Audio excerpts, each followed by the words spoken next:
Meus amados irmãos, nós estamos estudando pelas quartas-feiras o Catecismo Maior de Westminster. E nós estamos, irmãos, tratando sobre o Decálogo. E nós vamos encerrar hoje, esse estudo, com essas perguntas aí sobre o 10º mandamento. E eu queria então convidar você a ler Êxodo, capítulo de número 20. Vamos ler, irmãos. Nós vamos ler a segunda tábua da lei. E nós vamos começar então no verso de número 12. Êxodo 20, verso 12 em diante. Diz assim: Honra teu pai e tua mãe, para que se prolongue os teus dias na terra, que o Senhor teu Deus te dá. Não matarás, não adulterarás, não furtarás, não dirás falso testemunho contra o teu próximo, não cobiçarás a casa do teu próximo, não cobiçarás a mulher do teu próximo, nem o seu servo, nem a sua serva, nem o seu boi, nem o seu jumento, nem coisa alguma que pertença ao seu próximo. Abençoa-nos, Senhor. Esclarece, por favor, esse mandamento ao nosso coração. Que o Senhor, pela tua misericórdia, traga luz da tua parte, Senhor, para a nossa alma.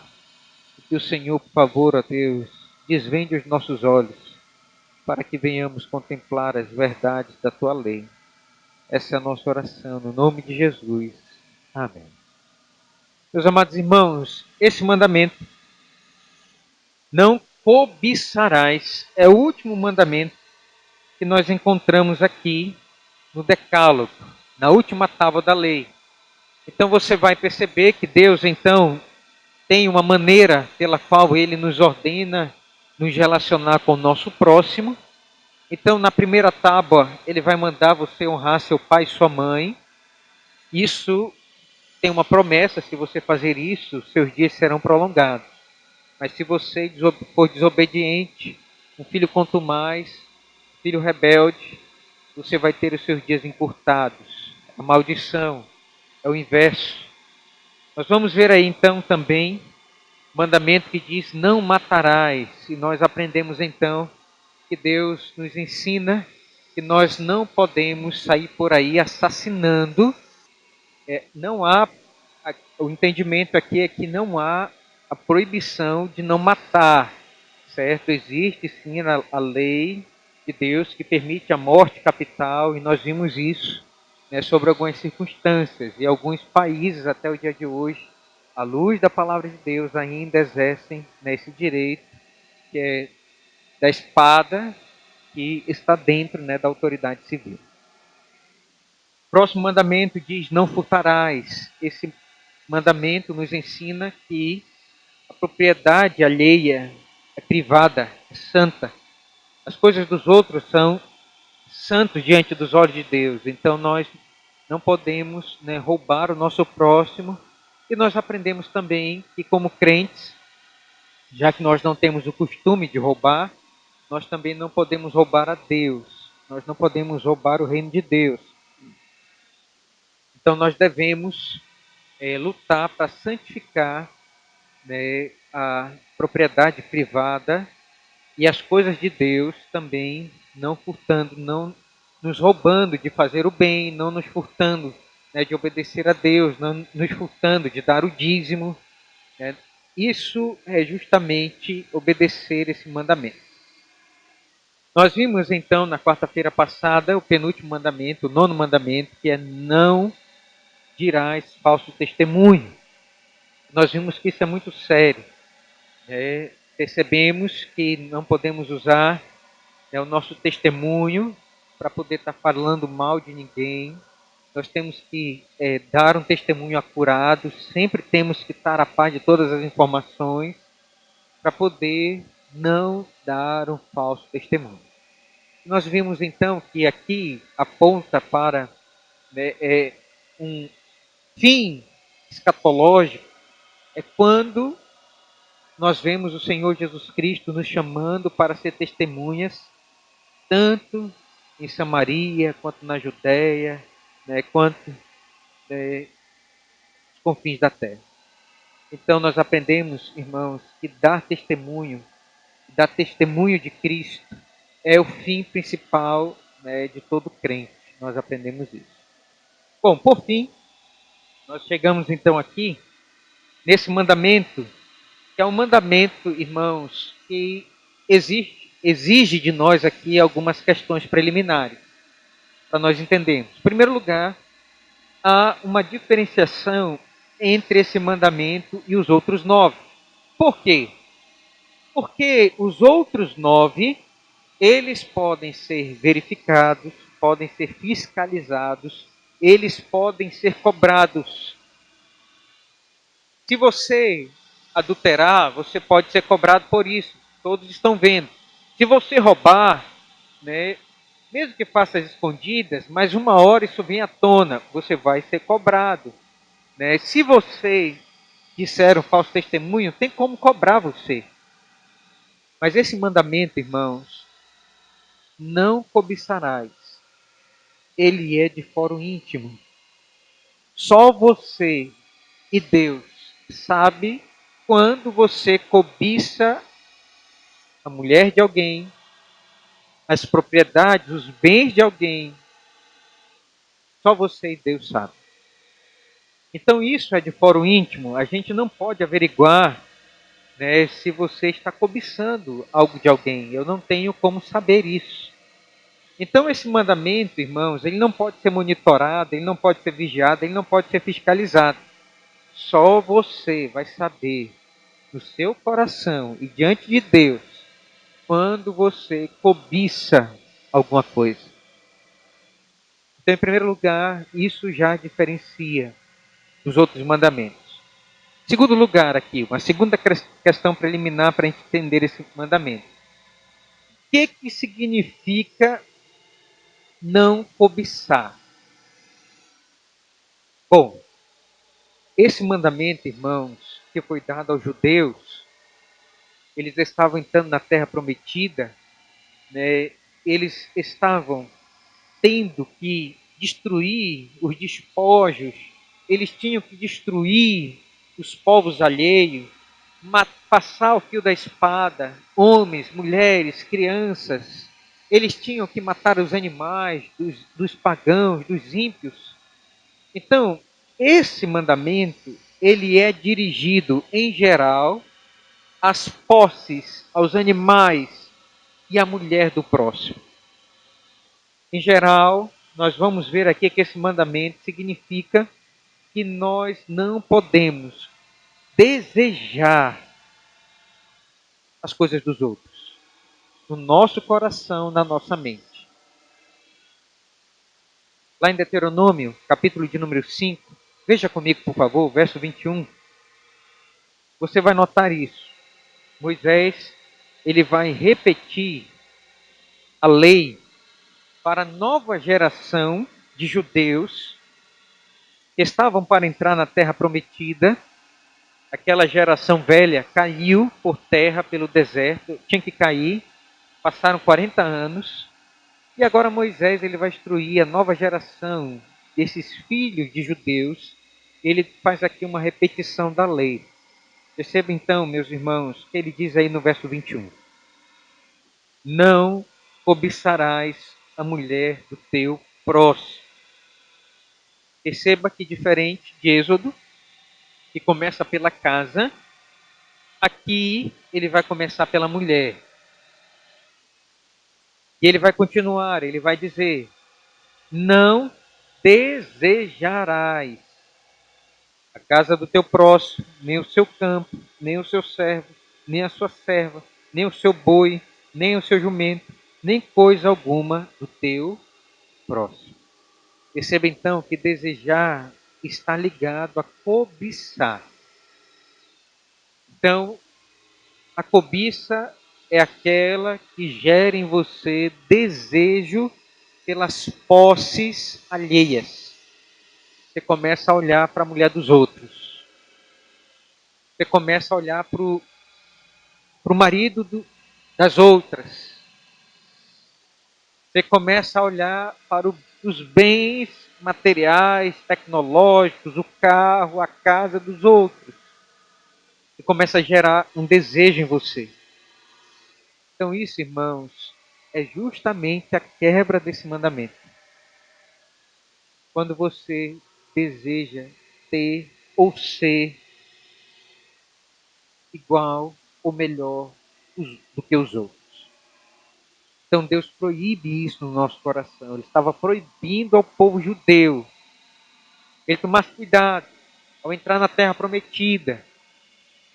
Ele tivesse cuidado no seu coração e na sua mente para não desejar as posses do seu próximo, nem dos pagãos.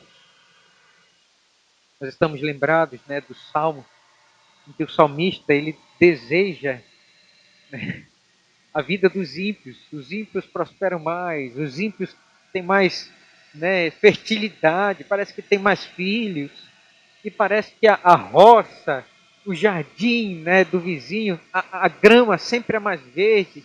Para que servir a Deus? Aí ele cai em si, faz uma oração e diz: não, é melhor passar dificuldades e ter Deus, ter o temor ao Senhor, do que viver a vida dos ímpios. Perceba então, meus irmãos, que o cobiçar é muito sério. E nós vivemos numa sociedade mercantilista que nos incentiva a compra de bem de consumo, e nós desejamos ter um iPhone da última geração, o tênis Nike, né, mais bonito.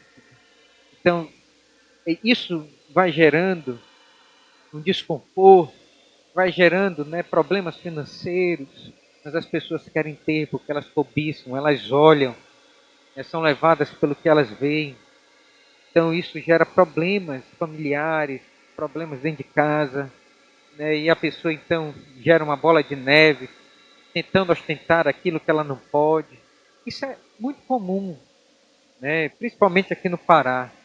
Né, hoje em dia, principalmente os ímpios, eles querem ter o melhor carro. O cara não tem condições nenhuma de pagar o carro mais bonito que ele puder comprar, e tecnológico, o cara quer ter.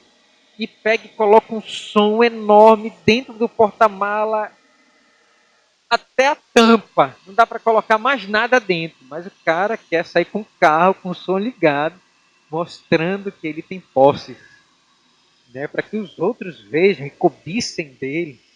Né? A mesma coisa dos nossos vizinhos, né? Compra o som Tupinambá, né? Uma aparelhagem grande de som. O cara compra não sei quantos R$ 1.000 para que ele ouça o som e todo mundo da vizinhança ouça o som junto com ele. Como se nós cobiçássemos ouvir o som dele, mas ele quer, é a cultura, né, que nós vivemos. Então isso é muito errado, né? Então percebemos que esse mandamento, irmãos, nos ensina que nós não devemos cobiçar nada de ninguém, os bens de ninguém, as posses de ninguém. Bom, em terceiro lugar, o que gera a cobiça no nosso coração? Nós vamos, irmãos, aprender que o que gera cobiça em nosso coração é justamente o descontentamento. É ter um espírito descontente. É isso que vai gerar o desejo, a cobiça no seu coração. É você ter um espírito descontente que você olha para sua esposa e diz: ah, essa mulher aqui, né, não é mais a que eu quero. Ah, esse carro que eu tenho, né, já não presta mais. É um espírito descontente. Ah, essa casa que eu moro já não é a casa que eu quero. Não presta mais. Ah, essa roupa que eu tenho já está velha, não presta mais. Então o espírito descontente vai gerar, meus irmãos e irmãs, em nós a cobiça, o desejo pecaminoso. É como uma semente que a gente planta no nosso coração e vai crescendo, até gerar o fruto né, pecaminoso que vai nos levar à morte. Então nós temos que ter cuidado com o descontentamento na nossa vida. Pessoas descontentes, um espírito descontente, está descontente com tudo, nada agrada, tudo desagrada, o que tem não agrada mais, e é um descontentamento generalizado que vai passando para o cônjuge, para os filhos, é uma reclamação. Então, o espírito descontente vai gerar desejo, cobiça daquilo que você não pode ter ou pagar. Esse é o problema. Bom, esse mandamento, irmãos, em quarto lugar, ele monitora o nosso amor ao próximo. Em quarto lugar, esse mandamento aqui nos ensina que ele é o termômetro sobre o nosso amor ao próximo. Quando você não cobiça o cônjuge do outro, a mulher do outro, o homem da outra, quando você não cobiça os bens do seu próximo, a casa do seu próximo, o carro do seu próximo, quando você não tem essa cobiça no seu coração, você demonstra amor e respeito pelos pertences, pelos bens do seu próximo. Portanto, o nosso Deus, irmãos, ele resume a lei em duas relações. O Senhor Jesus Cristo resumiu o amor a Deus, com toda a nossa força, com todo o nosso entendimento, com toda a nossa alma, e amar o nosso próximo como a nós mesmos. Portanto, uma demonstração que você está bem espiritualmente é quando você não tem desejo, você não anseia, você não cobiça nada de ninguém. Você está tranquilo. Agora, quando você está cobiçando, está colocando o olho gordo, está querendo, né, aquilo que não é seu, mas que o seu próximo tem, então você está quebrando esse mandamento e é um termômetro de que você não está bem diante da lei de Deus. Você não está sadio. É o termômetro. Cobiça. Tenha cuidado com isso. Cobiçar, né, o salário do outro, cobiçar, né, as roupas do outro, cobiçar o emprego do outro, puxar o tapete para ter emprego do outro, né? Cobiça. Tudo isso é um termômetro que você não está bem espiritualmente. Bom, meus irmãos e irmãs, eu quero finalizar então dizendo para você que esse mandamento ele fecha o decálogo. Quinto lugar, por que ele fecha o decálogo, irmãos? Para nos mostrar que não devemos, em hipótese alguma, desejar nada de ninguém. Esse mandamento, ele nos ensina e nos põe no lugar de Adão e Eva. Os nossos pais, eles estavam no jardim do Éden, sozinhos, não tinha ninguém para supervisioná-los, para monitorá-los, para fiscalizar suas atitudes, eles estavam sozinhos. E eles cobiçaram o fruto da árvore do bem e do mal. Desejaram. Da mesma forma, irmãos, nós estamos sozinhos. Não há ninguém do nosso lado nos fiscalizando. Não há ninguém que possa conhecer o nosso coração, a nossa alma, a nossa mente, senão você mesmo, a sua consciência. Então você está no lugar de Adão e Eva. E aqui está então o grande perigo e a grande responsabilidade que Deus lhe dá. de fugir do pecado da cobiça. É você e Deus no jardim do Éden. A sua casa, aonde você estiver, é você e Deus. Ele vai estar olhando. Ele vai estar percebendo quando você deseja, cobiça o fruto do pecado. Então esse mandamento ele fecha aqui, nos levando para a responsabilidade de lutar contra a cobiça dos nossos pecados. Três relevâncias aqui, irmãos, para finalizar, três aplicações desse mandamento para a nossa vida. Em primeiro lugar, a cobiça ela está dentro da nossa mente. Vamos ler Gênesis, capítulo de número 4, versos 6 a 7. Então lhe disse o Senhor: por que andas irado e por que descaiu o teu semblante? Se procederes bem, não é certo que serás aceito. Se todavia procederes mal, eis que o pecado jaz à porta. O seu desejo será contra ti, mas a ti cumpre dominá-lo.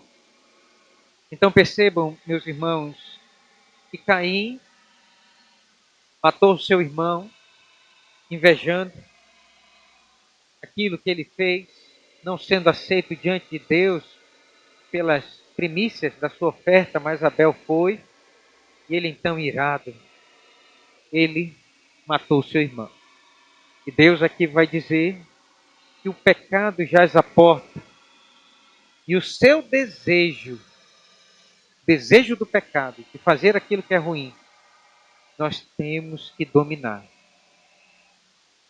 Cobiça, irmãos, ela está forçando a nossa porta todos os dias. É como aquele homem que quer forçar a entrada. E o Senhor Deus diz aqui, você tem que dominar para que não entre na sua vida, no seu coração, na sua mente. Ele vai forçar, a cobiça todos os dias vai forçar a porta. Na sua mente. E você tem que dominar isso. Com a palavra de Deus, você tem que dominar. Então perceba que tudo começa na mente. Segundo lugar, segunda relevância desse mandamento, irmãos, a cobiça, ela é o início de um ciclo pecaminoso. Veja aí comigo, Tiago, capítulo 1. Vamos ler? Verso de número 13 ao 15, diz assim: ninguém ao ser tentado diga, sou tentado por Deus, porque Deus não pode ser tentado pelo mal. E ele mesmo a ninguém tenta. Ao contrário, cada um é tentado pela sua própria cobiça, quando esta o atrai e o seduz. Então a cobiça, depois de haver concebido, dá à luz o pecado. E o pecado, uma vez consumado, gera a morte. A segunda relevância aqui, meus irmãos, desse mandamento é nos ensinar que a cobiça, ela é um jogo fatal de sedução. A cobiça vai querer seduzir você, vai querer atrair você. E é como, irmãos, aqui uma relação promíscua que vai fazer você deitar com ela e gerar um filho. E no final esse filho é um filho, irmãos, que vai trazer terror, transtorno, tragédia para a sua vida. Então, perceba a malignidade da cobiça. Não deite com ela, não flerte com ela. É muito perigoso, é um ciclo que pode destruir sua paz e vai destruir a paz do seu lar, da sua santidade, da sua espiritualidade, da sua paz com Deus. Então não deixe ser seduzido, prepare sua mente para estar alerta para esse jogo amoroso que muitas vezes nós temos com a cobiça. Terceira relevância, irmãos, quero finalizar aí então, é justamente mostrar para vocês que a cobiça, ela é carnal. Vamos ler aí, por favor, Jó, capítulo de número 31, verso 1 e 2. Diz assim: Fiz aliança com os meus olhos, como, pois, os fixaria eu numa donzela? Que porção, pois, teria eu do Deus lá de cima? E que herança do Todo-Poderoso desde as alturas? Acaso não é perdição para o iníquo e infortúnio para os que praticam a maldade? Ou não vê Deus os meus caminhos e não conta todos os meus passos? Percebam aí, meus irmãos, que, em último lugar, a cobiça, ela é carnal. Ela leva para a carnalidade. Muitos homens, na história bíblica, tiveram problemas com a cobiça. Jó teve problema com a cobiça. Por isso ele vai fazer aqui um compromisso com os olhos dele para não colocar sobre o corpo da mulher alheia, de outra mulher. Ele só tinha olhos para sua mulher, ele só queria olhar o corpo da sua mulher. Porque a cobiça, irmãos, ela é carnal. Ela leva você para a carne. Jó teve problema com a cobiça. Davi teve problema com a cobiça. A tal ponto no Salmo de número 51, ele então colocar num jornal para todo mundo ler o seu pecado com Batseba. E ele dizer, né, em pecado me concebeu minha mãe, ai de mim, porque eu fiz o que é mal perante os teus olhos. E ele então, né, vai se descascar porque ele cobiçou a mulher do próximo, planejou matar o marido. Perceba, irmãos, então, que a cobiça, ela é carnal, ela nos leva para a carne. Portanto, ela é muito perigosa. E nós homens, também as mulheres, né, nós passamos então por esse jogo de sedução, de prazer, que vai nos levar à destruição se nós entrarmos nesse caso amoroso de pecado com a cobiça. Nós temos problema com isso. Então, nunca esteja descontente com o seu cônjuge, nunca esteja descontente com o trabalho, nunca esteja descontente com suas posses, porque esse é o termômetro de que você está flertando com a cobiça. Tenha cuidado com isso. Todos nós, irmãos, somos realmente carne. Nós temos que ter cuidado com a nossa carne, diariamente, sistematicamente, ordinariamente. Então que você faça uma oração e diga: Senhor, me leva para longe da cobiça. Que os meus passos sejam passos de uma vida santa. Que você peça, igual no Salmo de número 1, você não se assente, não ande, não se aproxime, não tenha relação com a roda escarnecedora da cobiça. Se você for caminhando, se aproximando, sentando, você peça para ser como justos, plantados junto aos ribeiros de água do Senhor, cujas folhagens não murcham, cujas folhas não caem. Peça a Deus para que as suas raízes estejam plantadas junto aos seus rios e você esteja contente na sua alma com as coisas do céu, com as coisas de Deus. Que Deus nos abençoe pela sua palavra. Amém. Vamos finalizar aí lendo o que diz o Catecismo Maior? Pergunta 146. Qual é o 10º mandamento? Resposta: 10º mandamento é: não cobiçarás a casa do teu próximo, não desejarás a sua mulher, nem o seu servo, nem a sua serva, nem o seu boi, nem o seu jumento, nem coisa alguma que lhe pertence.